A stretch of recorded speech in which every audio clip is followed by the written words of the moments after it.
네, HR 페어링 신현종 대표님과 함께하는 취업의 기술 시간입니다. 네, 어서 오세요, 신현종 대표님. 반갑습니다. 네, 반갑습니다. 자, 주제를 좀 먼저 알아볼까요? 네. 오늘의 주제, 취업 악순환의 메커니즘 이렇게 나왔는데요. 네.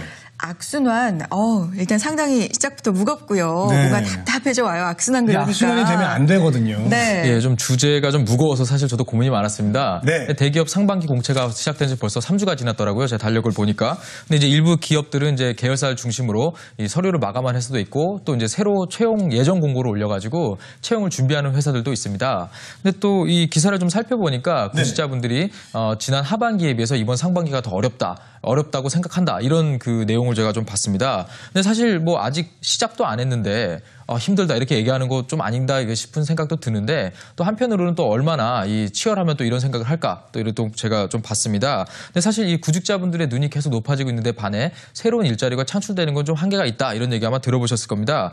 또 취업을 정말 하고 싶다 이렇게 얘기하면서도 이 취업의 의지는 계속 없어지는 이런 요즘 구직자분들 왜 이러는지 오늘 한번 좀 이야기를 좀 나눠보도록 하겠습니다. 네, 참 지금 구직자들이 느끼는 수준이 좀 어느 정도인지 그거부터 좀 알고 가야 될 것 같아요. 예, 네. 뭐 그냥 보통 어렵다 그러면 어느 정도 어려운지 대부분 감이 없으시더라고요. 네. 그래서 이제 제가 조금 하나 좀 보여드리겠습니다. 네. 이 구직자분들이 체감하고 있는 이 취업난을 조금 알아보려고 좀 대학들을 좀 살펴봤는데요. 네.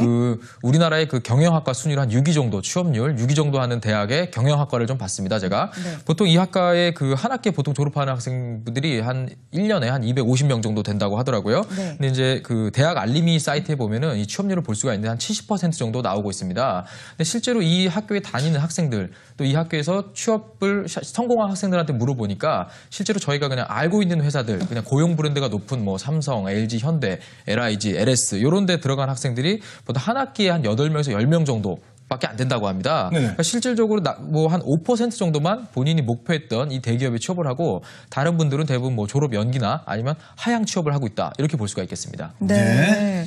그러니까 취업 악순환이 지금 말씀하신 걸 보면은 250명 중에서 8명에서 10명만 좀 들어본 기업에 취업을 한다 이런 말씀이시잖아요. 예. 그 들어본 기업이라는 게 그러니까 대기업하고 연관이 되어 있는 건가요? 예, 관련이 있죠. 네. 예, 있습니다. 신규 일자리가 늘어나지 않는 데서 그 문제점을 좀 저희가 찾아볼 수가 있겠는데요. 네. 또 사실 그렇다고 갑자기 기존에 있던 일자리들이 갑자기 처우가 획기적으로 개선되느냐 또 그건 아닙니다. 또 옛날부터 인기 있던 자리, 인기 있던 직종, 인기 있던 기업들로 계속 그 구직자들이 몰리다 보니까 이 수요를 사실 소화를 못 해내는 게 큰 문제라고 볼 수가 있겠습니다. 네. 근데 또 이 구직자분들이 2차, 3차 재수, 나는 재수, 삼수 해서 이 대기업을 가겠다, 이 자리에만 가겠다 이렇게 또 고수하고 있는 것 이것도 사실 또 문제라고 저희가 볼 수가 있겠는데요.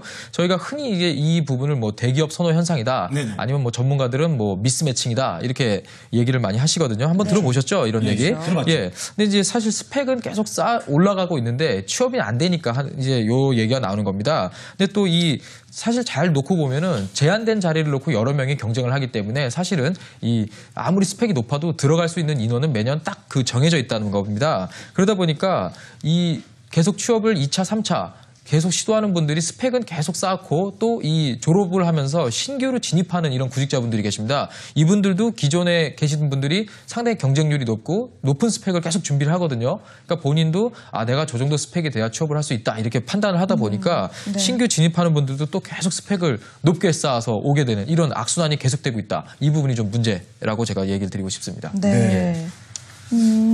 그러니까 한 사람만 열심히 하는 게 아니라 누구나 다 열심히 하니까 스펙이 점점 기준이 올라가는 거군요. 맞습니다. 네. 그래서 이제 보통 대기업 공채 시즌에 저희가 좀 보면은 매년 한 215만 명 정도가 이 대졸자가 나온다고 하는데 그 중에서 대기업에 들어가는 딱 취업 그 퍼센테이지는 3% 미만입니다. 네네. 그리고 또 이제 정부에서 한국고용정보원에서 낸 결과를 좀 보니까 대졸 이상 학력을 요구하는 뭐 초대졸 여러분 보시면 뭐 2, 3학년 이상 이렇게 돼 있는 부분 전부 대졸 학력은 아닙니다. 4년제 대학 학력을 요구하는 그 일자리 수가 한 115만 개 정도 된다고 하거든요. 네네. 그럼 사실 한 100만 명 정도가 남습니다. 이분들 하향 취업을 할 수밖에 없는 이런 상황이 놓이거든요. 그러다 보니까 이 하향 취업을 해야 되는 분들도 또 계속 내가 더 스펙을 쌓아서 공채 갈 거야, 대기업 갈 거야 이렇게 하다 보니까 계속 이 지원자는 늘어나고 있다. 이렇게 좀 볼 수가 있겠습니다. 네, 알겠습니다. 그런데요, 와닿지가 않습니다. 좀 쉬운 예로 좀 말씀해 주시죠. 예, 이게 또 제가 와닿지 않을 것 같아가지고 조금 준비를 해왔는데요. 좀 아주 쉽게 좀 그냥 비유를 통해서 좀 알려드리겠습니다. 재건 씨 방송 일정 때문에 갑자기 부산에서 한 5시간 있다 촬영 있다. 그럼 못 타고 가실 거예요. 부산에서요? 예. 빨리 갈 수 있는 거 KTX 같은 거. 그렇죠. 당연히 뭐 기차를 제일 먼저 생각을 하시겠죠. 그렇죠. 예, 뭐 이렇게 뭐 기사가 있어갖고 뭐 부산 갑시다 이런 건 아니니까. 네. 예. 근데 사실 이 돈 여유가 있고 뭐 좀 바쁘고 그러면서 당연히 KTX를 타게 되는데 네. 사실 뭐 티켓이 없을 수도 있고 그냥 사실 새마을호나 무궁화호도 사실 부산 갑니다. 예. 가긴 가죠. 가긴 네. 가죠. 예. 근데 좀 간단하게 이야기하면 서울에서 부산까지 가는 게 취업이라는 목적지에 가는 것이다라고 저희가 좀 한번 얘기를 했을 때 네. 일단 기차를 타면 부산에 도착하면 취업이라고 저희가 이야기할 수가 있겠죠. 네네. 근데 다들 KTX만 타고 가려고 하지 새마을호나 무궁화호는 보지도 않는 겁니다. 그러니까 사실 새마을호 저희 보면 좌석이 적고 티켓 구하기 힘들지 않습니까? 바로바로 할 때. 그러다 보니까 다들 그냥 기차역에 가만히 있고 빠른 기차만 기다리고 있으면서 계속 취업을 못하는 하고 있다. 이렇게 좀 저희가 비유를 한번 해볼 수가 있겠습니다. 네. 그러니까 어쨌든 무궁화를 타든 새마을을 타든 네. 가긴 가는 거니까 다 결국은 취업이 되겠네요. 네, 맞습니다. 일단 타고 가면 취업이 된다고 저희가 예. 얘기를 하는데 사실 그 KTX를 딱 탔을 때 제일 빨리 가는 게 가장 좋습니다. 그게 이제 가장 뭐 대기업으로 가는 빠른 길이기도 한데 네. 저희가 뭐 고생해서 중간에 갈아타고 뭐 기다렸다 타고 뭐 밥도 요즘은 사 먹을 수가 있잖아요. 안에서 커피도 사 먹을 수 있고. 그렇죠. 좀 이렇게 있다 보면서 이 취업을 어떻게든 가기 위해서 계속 자기가 끊임없이 노력을 해야 되는데 그러지 않다라는 겁니다. 그래서 최근에 그 통계청 자료를 보니까 그 청년 고용률이 떨어진다. 청년 절반이 노는 사회다. 이런 얘기가 좀 많이 나오거든요. 실질적으로 한 청년 고용률이 한 40.4%밖에 안 된다. 이런 결과가 나왔습니다. 그러니까 저희가 알고 있는 20대 뭐 최근에 30대 초반까지 한 10분이 이렇게 서 계시면 6분 정도는 사실상 뭐 백수다. 저희가 이렇게 볼 수가 있겠죠. 네. 그런데 이분들 무조건 뭐 KTX 올 때까지만 기다리지 말고 제가 생각할 때는 뭐 무궁화호 타고 가다가 시간을 적절히 살펴서 중간에 대전쯤에서 갈아타는 그런 네. 방법도 있지 않을까 싶은데요. 맞습니다. 뭐 네. 예를 들어서 뭐 이렇게 자기가 뭐 만약에 계약직이나 인턴이나 비정규직 이렇게 무궁화호를 타고 좀 시작을 했지만 뭐 사실 아까 말씀드린 그 대전에서 딱 KTX 갈아타고 딱 부산에 빨리 갈 수도 있거든요.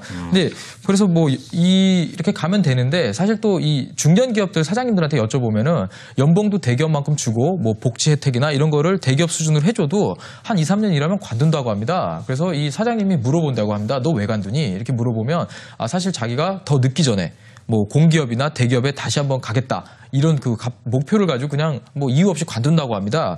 근데 또 이렇게 관둔 분들이 그 바로 취업을 하느냐? 또 그렇지는 않습니다. 또 시간을 두고 계속 준비를 하면서 자기가 목표를 했던 곳에 가겠다고 하면서 그냥 시간을 보내게 되거든요. 어떻게 네. 취업을 하지 않고 좀 이렇게 약간 조급증이 걸려있다 이렇게 얘기를 드리고 싶습니다. 어떻게든 자기가 목표한 대로 그냥 무조건 가겠다. 그냥 그것만 보다 보니까 좀 이 취업하는데 문제가 있다고 저희가 좀 얘기를 드리겠습니다. 네. 그래서 이 조급증이 걸렸으면 자기가 그거 아니면은 주변이 안 보이거든요. 좀 이것이 좀 문제다 이렇게 얘기를 좀 드리겠습니다. 이 조급증 어떻게 극복해야 될까요, 그러면? 일단 조급증이라는 게 사실 네. 자기 이게 이력서를 보면 이 경력이란 부분이 있거든요. 예. 이 조급증을 해결할 수 있는 건 사실 이 경력 부분에 대해서 자기가 어떻게 관리를 하느냐입니다. 네네. 사실 이 경력은 그냥 자고 일어나서 딱 생기는 게 아니거든요. 그냥 이렇게 저희가 시간과 노력을 어느 정도 투자를 해줘야 이 그렇죠. 경력자가 되고 또 전문가로 그렇죠, 불리고 그렇죠. 예, 네. 차근차근 올라가는 건데 또 사실 이 구직자분들이 단방에 그냥 고액 연봉, 편한 직장, 복지 좋은 곳 이런 것을 그냥 한 번에 가려고 하다 보니까 이런 직업관을 또 갖게 되는 데 있어서 아 내가 원하는 곳은 이곳이다. 그냥 이렇게 딱 정해버리거든요. 이래서 좀 조급증에 걸리게 된다. 이렇게 좀 저희가 볼 수가 있겠고요. 또 직장을 관두고 나서 일자리는 창출이 안 되는데 나는 거기서 계속 가고 싶다.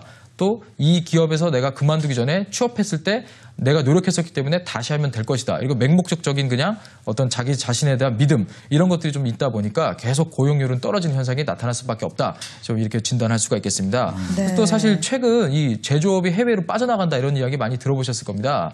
이 R&D라던가 영업 이렇게 인적 자원을 통해 가지고 부가가치를 창출할 수 있는 이런 쪽의 업무가 아닌 다른 업무들은 사실 일자리가 많이 줄어들고 있습니다. 최근 뭐 공장 같은 데 가봐도 기계가 일을 하지 사람이 일하지 않거든요.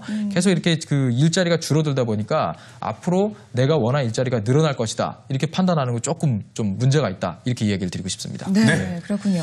이 채용 시장에도 트렌드가 있는지 궁금해요. 유행처럼 이렇게 변하는 게 좀 있나요? 채용 시장에도? 간단하게 얘기 드리자면 2, 3년 정도 주기로 네. 바뀝니다. 그 이유가 채용을 담당하시는 분들이 직원들이 하도 최근에 신입 사원들이 퇴사율이 높기 때문에 이 사람들의 퇴사율을 어떻게 막을 수 있을 것인가 이걸 항상 고민을 하거든요. 그래서 한 2, 3년 정도 주기로 어떤 그 자기소개서나 면접이나 채용 전형 방식에 대해서 조금씩 변화를 준다. 이 부분을 좀 여러분들이 좀 알고 좀 준비를 하시는 게 좋다. 이렇게 좀 이야기를 드리고 싶습니다. 네. 그리고 또 기업들이 이렇게 변화를 주는 이유는 뭐라고 생각하세요? 역시 뽑아보니 배신하더라 이겁니다. 자꾸 관두거든요. 그렇죠. 예, 예. 이 부분일 것이라고 제가 얘기를 드리고 싶습니다. 예. 네, 알겠습니다. 그러면 그 기업 입장에서는 키워놓으면 나가는 거니까 굉장히 안타까운 일인데. 예. 네. 계속 손해를 보는 거죠. 그렇죠. 왜냐하면 이 사람들이 사실 기업들은 입사, 채용부터 퇴사까지 성과관리, 경력관리 모든 그 프로세스를 가지고 일을 합니다. 근데 자기네들의 어떤 인력 운용 계획에 따라서 채용부터 퇴사까지 계획을 하고 있는데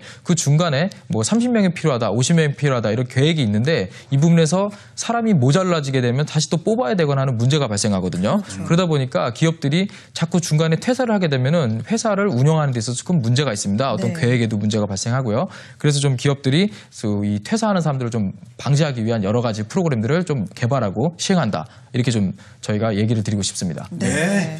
퇴사율을 좀 줄여야겠죠. 회사 네. 입장에서는. 자, 오늘 페어링 HR 신현정 대표님과 함께 취업의 기술, 취업 시장의 악순환 이야기를 좀 들어봤습니다. 네, 변화하는 채용시장 트렌드에 맞춰서 노력해야 될 필요성이 있을 것 같습니다. 오늘 말씀 고맙습니다. 네, 감사합니다. 자, 취업엔요. 오늘 순서 여기서 마치겠습니다. 네, 대한민국 젊은이들이 힘차게 일할 수 있는 그날까지 저희 취업엔이 함께하겠습니다. 취업엔 우리가 있다.